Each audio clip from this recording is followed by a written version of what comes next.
Assalamualaikum warahmatullahi wabarakatuh. Alhamdulillah wassalatu wassalamu ala Rasulillah wa ala alihi wa sahbihi wa man walah.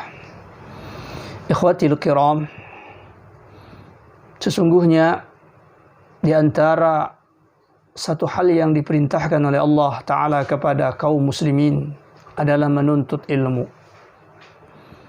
Allah Subhanahu wa Ta'ala telah meninggikan derajat para penuntut ilmu.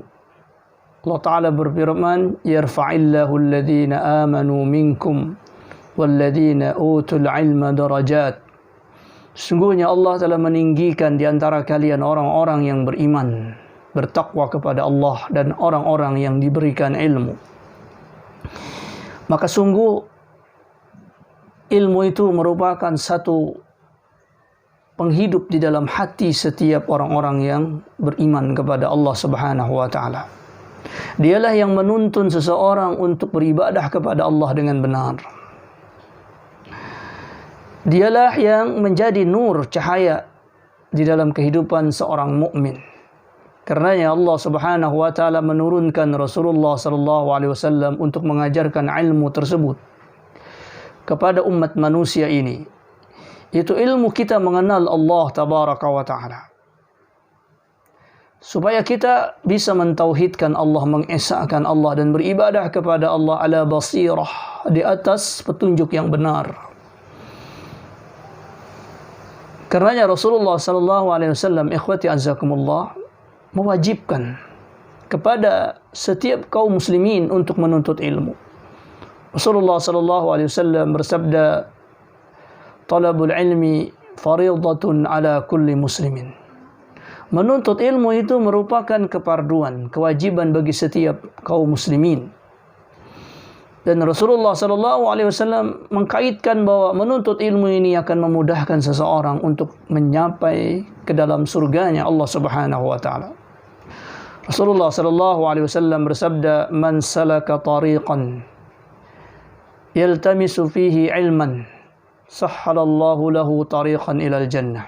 Barang siapa yang menempuh satu perjalanan yang dia berusaha untuk mendapatkan ilmu, kecuali Allah Subhanahu wa Ta'ala akan memudahkan bagi dia jalan untuk menuju surga. Maka besarlah pahala-pahala yang ditempuh, yang didapatkan oleh para penuntut ilmu tersebut.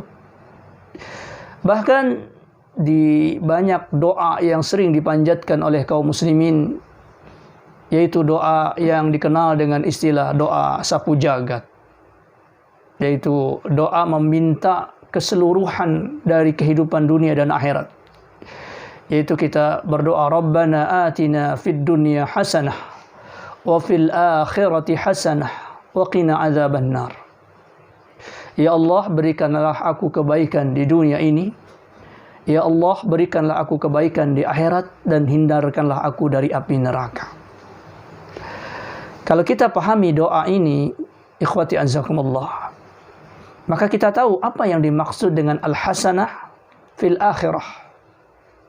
Tentunya al-hasanah fil akhirah adalah kebaikan masuk ke dalam surganya Allah Subhanahu wa Ta'ala. Masuk ke dalam surganya Allah Subhanahu wa Ta'ala ini adalah kebaikan akhirat.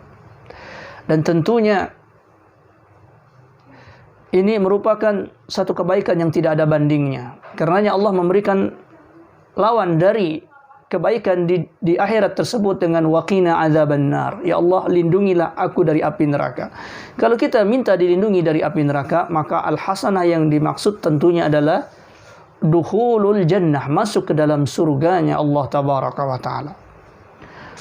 Tinggal kita ingin bertanya, apa yang dimaksud oleh Allah Ta'ala dengan al-hasanah fid dunia? Kita meminta al-hasanah fid dunia, berikanlah aku kebaikan di dunia. Apakah kebaikan itu harta benda, jabatan, kedudukan, kecintaan sesama manusia? Mungkin itu kebaikan, tapi itu bukan kebaikan yang paling dominan yang dimaksudkan di dalam ayat tersebut, di dalam doa tersebut. Karenanya Al-Hasanul Basri ketika ditanya, "Ma hiyal hasanah?" Apa yang dimaksud dengan hasanah di dalam ucapan Rabbana atina fid dunya hasanah? Apa yang dimaksud dengan hasanah di dunia ini? Karena di dunia ini banyak sekali hasanah-hasanat, kebaikan-kebaikan. Tapi apa yang dimaksud dengan hasanah? Ketika kita berdoa Rabbana atina fid dunya hasanah, maka Al-Hasanul Basri mengatakan al-hasanah yang dimaksud ay al-ilmu bisyariatillah. Yang dimaksud dengan al-hasanah, yang dimaksud yang kita minta di dunia itu adalah ilmu tentang syariat Allah Ta'ala. Inilah kebaikan. Sebab apa? Sebab ilmu syariah yang kita tuntut di akhirat inilah yang akan memberikan atau melapangkan atau memberikan bimbingan jalan kita untuk menuju surga. Jadi antara permintaan kita hasanah di akhirat dengan hasanah di dunia klop. Kita minta masuk surga, berarti di dunia ini kita meminta sesuatu yang memudahkan jalan kita untuk masuk surga. Dan benarlah Rasulullah SAW ketika mengatakan, "Man salaka tariqan yaltamisu bihi ilman sahhalallahu lahu tariqan ilal jannah." Barang siapa yang menuntut ilmu, dan ilmu syariat tentunya, maka Allah akan mudahkan bagi dia jalan untuk menuju surga.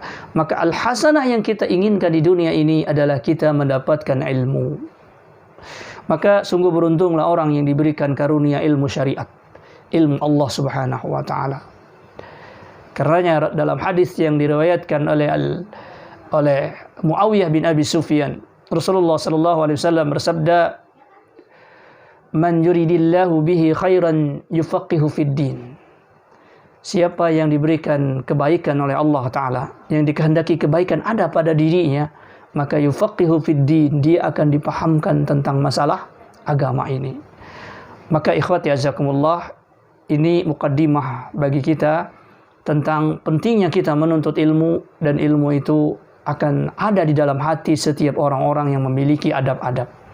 Maka di pertemuan yang selanjutnya kita akan menjelaskan tentang poin-poin bagaimana seharusnya para penuntut ilmu itu bersikap dan beradab terhadap ilmu, sehingga ilmu itu benar-benar masuk ke dalam hatinya, dan insya Allah benar-benar akan membimbingnya untuk masuk ke dalam surganya Allah Tabaraka wa Ta'ala.